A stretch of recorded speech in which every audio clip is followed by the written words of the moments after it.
I never told my husband I owned the building. Not the first week, not the first month, not even after he proposed, down on one knee in my kitchen with a ring he probably picked out at the mall, looking so proud of himself I almost felt bad for what I was about to not say. I just smiled. I said yes, and I kept my mouth shut. People who know me would laugh at that. I've never been accused of being quiet. Ask anyone at St. Catherine's who sat through my 31 years of PTA meetings. Ask my neighbors on Birchwood Lane. Ask my accountant, Rosemary, who once told me I was the only client who made her feel like she was the one being interviewed. But when it came to Lawrence, when it came to this man I'd met at my friend Connie's dinner party on a Thursday evening in October, I made a decision early on. I would tell him I worked. I would tell him I was comfortable. I would not tell him the rest. That decision saved me everything. My first husband, Frank, died 11 years ago. Pancreatic cancer. 6 weeks from diagnosis to the end, which the doctors said was actually merciful, which I've never quite forgiven them for saying. We had 34 years together. We raised 2 kids in a house with 1 bathroom and a backyard that flooded every spring, and I loved him in that quiet, worn-in way that doesn't make for good movies but makes for a good life. After he died, I had 2 choices: fall apart or figure it out. I figured it out. Frank had a small life insurance policy. Not nothing, but not enough to coast on. Not at 54 with a mortgage and 2 kids still partly dependent on me. I'd spent most of our marriage working part-time at a property management office downtown, just enough to stay sharp, not enough to call a career. But I knew the business. I knew what a cap rate was. I knew which neighborhoods were quietly turning, which landlords were getting tired, which properties sat just slightly underpriced because the owners didn't know what they had. So I bought one. A duplex on Hadley Street, both units rented within 3 weeks. Then another. A small 4-unit on Creekside Avenue that needed a new roof and a prayer, which I provided both. Then a third. A single family on Morris that I converted into a long-term rental with a couple retired teachers, quiet as snow, who've been there 9 years now and still send me a card at Christmas. By the time I met Lawrence at Connie's dinner party, I had 6 properties. 6, all of them cash flowing. 2 of them paid off completely. My name on every deed, held in an LLC, my attorney Rosemary had helped me set up years earlier, because Rosemary is not just my accountant. She is the kind of woman who thinks 17 steps ahead and makes you feel foolish for only thinking 12. I was not rich. I want to be clear about that. I was comfortable in the way that takes years of not being comfortable to achieve. I drove a sensible car. I wore nice clothes I bought on sale. I kept the house at 68 degrees in winter because I'd grown up in a house where you put on a sweater before you touch the thermostat, and old habits die harder than we'd like. I did not look like a woman who owned 6 rental properties. I think that was part of the problem. And part of the solution. Lawrence was 66 when we met, retired. He'd been an operations manager at a logistics company for most of his career. The kind of job that sounds more impressive in summary than in practice, but he talked about it with enough authority that you didn't push. He was widowed 4 years prior. His wife, from what I understood, had handled most of the household finances. He seemed slightly at sea in a way that I recognized for men of his generation. Competent in certain rooms, helpless in others. He was handsome in a tidy sort of way. Silver hair, always combed. Shirts that were always pressed. He held doors and called women ma'am in a way that read as genuinely courteous rather than condescending, which is a narrower line than people think. I liked him. I want to say that clearly because what comes later can make it sound like I suspected him from the beginning, and I didn't. I genuinely liked him. He was funny in a dry, understated way. He was good company at dinner. He asked questions and actually listened to the answers, which remains rarer than it should be. We dated for 8 months before he proposed. During those 8 months, I told him I managed some rental properties. That was the phrase I used. Managed. Some properties. All accurate.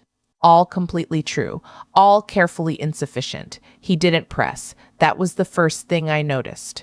Most people, when you mention real estate, either lose interest immediately or start asking questions. How many? What area? How's the market? My cousin is in real estate. Have you thought about short-term rentals? Lawrence nodded and moved on. At the time, I took it as good manners. Later, I would understand it differently. His daughter, Natalie, was another matter entirely. Natalie was 38. She lived 40 minutes away in a suburb that had been affordable 10 years ago and wasn't anymore, which she mentioned frequently and in connection with her father's future, in a way that I only fully understood in retrospect. She was polished. That's the word I'd use.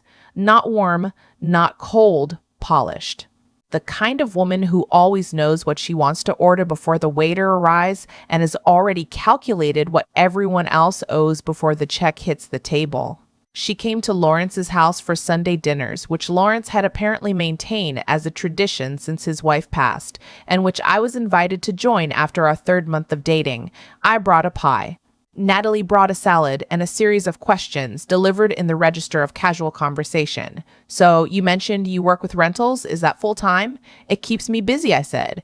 Do you manage for other people or just your own? Mostly my own. How many do you have? I smiled. Enough to stay out of trouble. She smiled back. It didn't reach her eyes. We understood each other perfectly in that moment and said nothing about it. Later, I would find out she'd searched my name online. She didn't find much. The LLC was not in my name, and I'd been careful over the years in ways that had felt like mild paranoia at the time and felt like foresight now. She found an old listing from a property sale 6 years prior, which she mentioned to Lawrence as evidence that I was probably doing okay for herself, in a tone that made okay sound like a verdict. Lawrence reported this to me, laughing, as if it were charming. I laughed too. I filed it away. We got married in April. Small ceremony. My kids, my son Patrick and my daughter Heather were there, along with a handful of close friends. Connie cried, which was appropriate since she'd introduced us. Rosemary gave me a look across the reception that I interpreted correctly as you did get the paperwork in order, right? I had. The prenuptial agreement had been signed 3 months before the wedding. Lawrence had not loved the idea. He'd gone quiet for 2 days after I brought it up, the way men of his generation sometimes do when presented with practical evidence that the woman they're marrying has given serious thought to the possibility of things going wrong. But I'd held firm. Rosemary had drawn it up. My assets, the LLC, the properties, everything inside it, remained entirely mine. His assets remained his. We agreed to split household expenses from a joint account, to which we each contributed equally. Everything else, separate. It's just a formality, I told him. It's protection for both of us. He signed it. He brought it up twice more in the first year of marriage, both times in the context of feeling like I didn't fully trust him, and both times I redirected the conversation with enough skill that we ended up talking about something else. I was not unkind about it. I simply did not budge.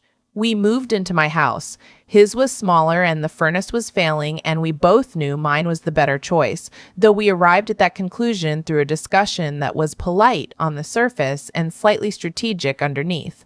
Lawrence brought his furniture, his books, and a framed photograph of his late wife that I put in the guest room without being asked, which I thought was gracious of me and which Natalie later apparently described to someone as controlling. The first year was fine, more than fine in stretches. Lawrence cooked on Thursdays. We watched old movies on weekends. He had opinions about things I'd stopped thinking about, gardening, car maintenance, the correct way to load a dishwasher, and I found most of it endearing rather than irritating, which I took as a good sign. But things shift. Quietly at first. Then less quietly. It started with the finances, not in any dramatic way. Nothing so obvious as Lawrence asking to see my accounts or suggesting we merge everything. It was subtler than that. It was questions that arrived sideways, dressed as curiosity. Do you think about what happens to the properties when you're ready to step back from managing them? Have you thought about restructuring? A friend of mine said LLCs can be complicated from a tax perspective. Natalie mentioned she knows someone in real estate law, just if you ever wanted a second opinion on anything. I answered all of these questions pleasantly and completely without content. Yes, I'd thought about it. My situation was well managed. I appreciated the thought. What I noticed, and what I did not say, was the pattern. 3 different conversations, different surface topics, same underlying direction. Someone was curious about what I had and how it was held and what might happen to it. I mentioned it to Rosemary over lunch. She put down her fork. How long have you been married? 14 months. And this started when? About 3 months ago. She picked her fork back up. I'll do a quick review of everything. Make sure the LLC documentation is current. And I want you to move that one property we haven't fully transferred yet. Let's finish that. You think I'm being paranoid. I think you're being observant, she said. There's a difference. The moment I stopped being able to explain it away was a Tuesday afternoon in November. I came home early from a property walkthrough. One of my tenants on Creekside had reported a slow drain, which turned out to be nothing, and Lawrence's car was in the driveway, which wasn't unusual. What was unusual was that the light was on in my home office. I keep my home office locked. Not dramatically, not with a dead bolt or anything that announces itself. Just a simple key lock, the kind that's on most interior doors if you look at them right. I'd locked it since Frank died, out of habit as much as anything. I kept files in there, financial records, lease agreements, the LLC operating documents. The door was open. Lawrence was standing at the filing cabinet. The second drawer, the one with the property files, was open. He was holding a folder. He heard me and turned around. To his credit, he didn't try to pretend he was doing something else. He put the folder down. He said, I was looking for the insurance documents for the car.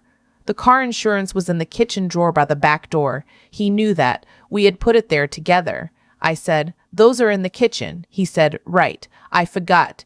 He walked past me out of the office. I stood there for a moment looking at the open drawer and the folder he'd set down, which was labeled, in my own handwriting, Hadley Sate Lease and Purchase.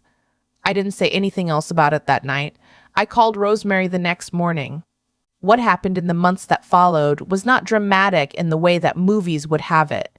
There was no confrontation with trumpets, no moment where I threw documents across the table and Lawrence crumbled and confessed a master plan. What there was instead was a gradual accumulation of small things that added up to something large. Natalie began coming to Sunday dinner more frequently.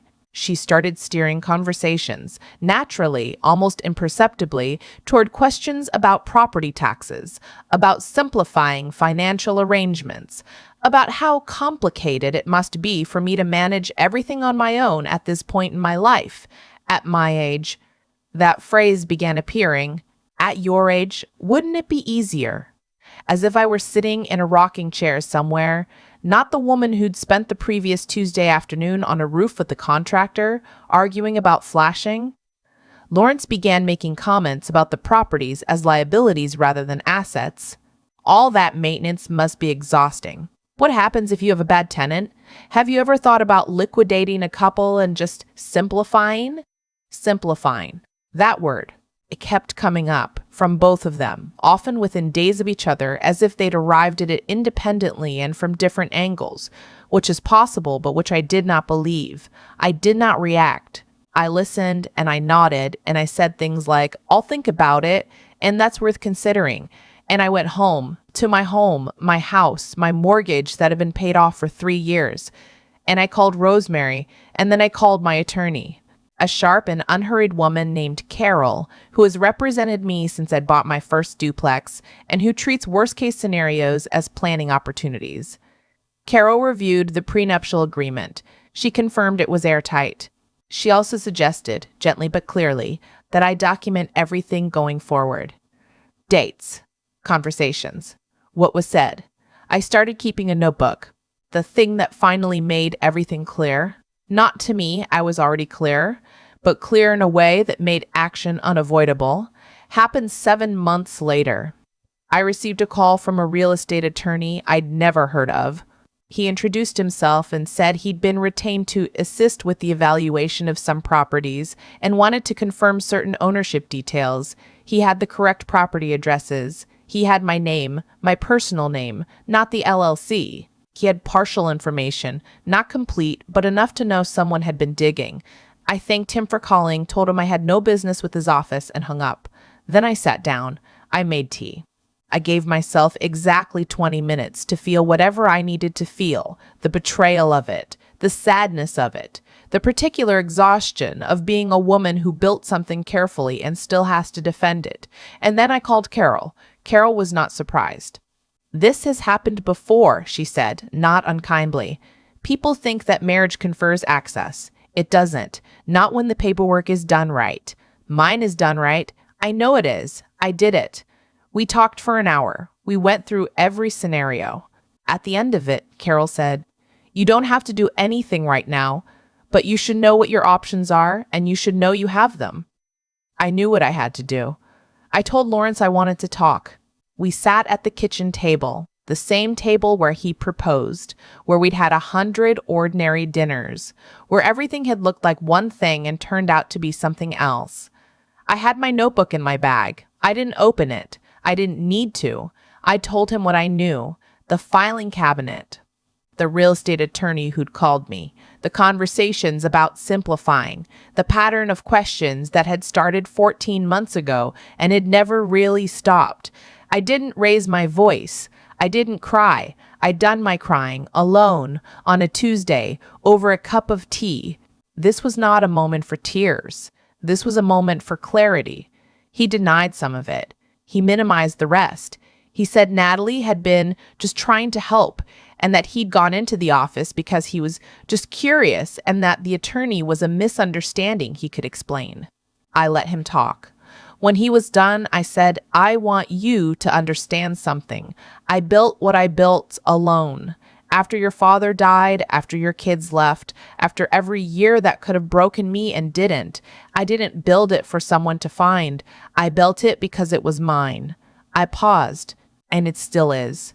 I told him I was filing for divorce. I told him Carol had already begun preparing the paperwork. I told him, because I thought he deserved to hear it directly rather than through attorneys, that the prenuptial agreement meant he would leave with exactly what he brought, no more, no less, and that the properties, the LLC, every lease and deed and document in that filing cabinet would remain entirely untouched.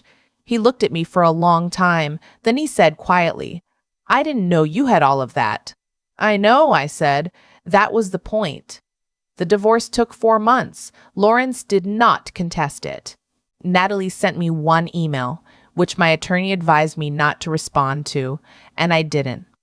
Patrick and Heather were angry in the protective way that adult children are when they feel like a parent has been wronged, and I loved them for it. And I told them I was fine, and after a while I was. Rosemary took me to dinner when it was finalized. We ordered the good wine. She said, "I told you the LLC structure would matter someday. You tell me everything matters someday, because it does." I went home that night to my house, the one with the yard that floods every spring, the one with the kitchen table that has a chip in the corner from when Heather dropped a cast iron pan at 17. And I sat in the quiet and I thought about what it means to know what you have, not in the financial sense, or not only in that sense. I mean, knowing your own worth so completely that no one can convince you to hand it over piece by piece in the name of love or partnership or simplifying while you're looking the other way. I knew what I had. I kept it. I'm 64 years old. I have 6 rental properties, 2 of them paid off. I have a good attorney and a better accountant and a son who checks in on Sundays and a daughter who still calls me when something breaks in her apartment because she says I always know what to do. I have my house. I have my independence. I have my name on every deed. I didn't need a husband to give me any of that. I didn't need one to take it either. If you're out there at whatever age, in whatever version of this situation, keep your paperwork in order. Know what you have. Trust the people who've earned it. And lock your filing cabinet. I've thought a lot about cause and effect since all of this ended. Not in any mystical sense. I'm too practical for that. But in the plain, observable way that actions accumulate into outcomes and choices made quietly in private and that mattering loudly in public. Lawrence made choices. So did Natalie. So did I. And every one of us got exactly what our choices built. What I keep coming back to is this. The people who tried to reach into my life and take something were not unusual people. They were not cartoon villains. Lawrence was charming. Natalie was smart. They were ordinary people who looked at a woman living alone, a woman who seemed modest, a woman who didn't talk about money, and they made an assumption. They assumed that because I didn't announce what I had, I must not have known how to protect it. That assumption was the most expensive mistake they ever made. I think about the version of myself that might have existed, the one who, out of loneliness or love or the desire to be believed in, had laid everything out on the table early. Here are my properties. Here is my LLC. Here is what I built after my husband died and my children grew up and I was left alone in a house that was too quiet. That woman would have been generous. She would have been open. She would have lost everything. Protecting what you've built is not the same as being cold. I loved Lawrence in the beginning. That was real. The dinners were real. The laughter was real. But love and wisdom are not the same thing. And one of the harder lessons of getting older is learning that you can hold both at the same time.